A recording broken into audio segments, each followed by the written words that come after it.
नमस्कार, सार्वमंथन न्यूज महाराष्ट्रमध्ये आपलं स्वागत. पाहुयात आजची सविस्तर बातमी. खरं तर आज बोलताना पहिल्यांदा मी परळीच्या मायबाप जनतेचे आभार मानायला पाहिजे की त्यांनी अभूतपूर्व यश या नगरपालिकेमध्ये या ठिकाणी दिलं. ते यश देताना हातचा काही ठेवला नाही,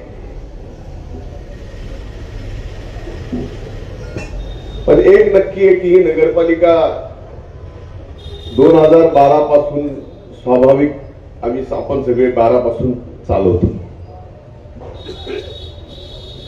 2012च्या अगोदरच परळी नगर परिषदेचे टॅक्स वाढलेले. 2012 पासून आज तागायत परळीच्या नागरिकांना 1 रुपयाचाही कुठलाही अधिकचा टॅक्स, ना पाण्याचा, ना कशाचा, एकही रुपयाचा नाही.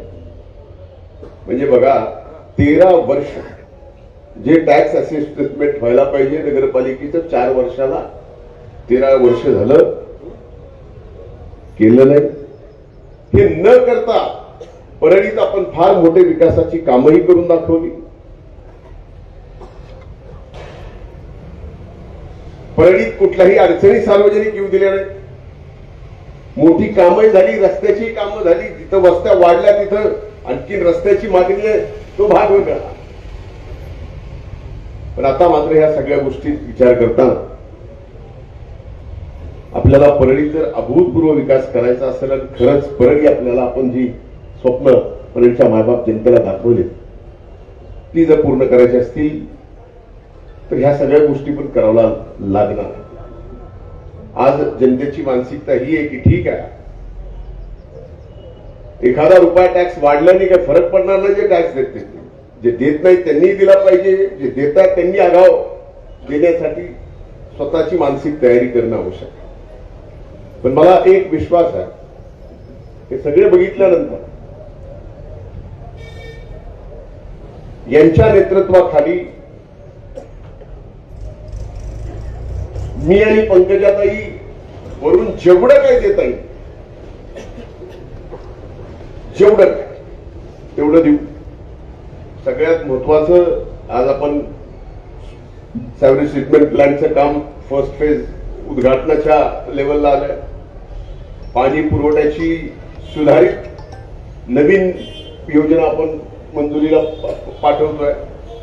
आणि आपलं हे परळी वैद्यनाथ 12 ज्योतिर्लिंगापैकी एक आहे. आज 350 कोटीचं तीर्थक्षेत्राचं काम चालू आहे. तेवढ्यावर भागणार नाही. प्रसाद योजना मध्ये हे केंद्र सरकारने मंजूर करावं याची विनंती मी मागे जाऊन अमित भाई शाह साहेबांना विनंती केली. त्यांनी ते मान्य केलं की ठीक आहे, तुमचा प्रस्ताव पाठवा. आम्ही या वर्षामध्ये मार्चच्या पहिले आम्ही म्हणजे महाराष्ट्र राज्याचा विचार करू त्या प्रस्तावाचा. म्हणजे अशा अनेक योजना सर्व.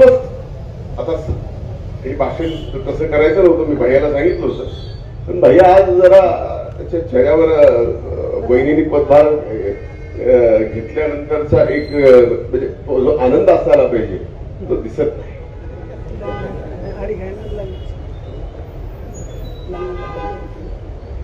ये रिझर्वेशन का मजा आहे. सार्वमंथन न्यूज महाराष्ट्राला लाईक करा, शेअर करा, सबस्क्राईब करा.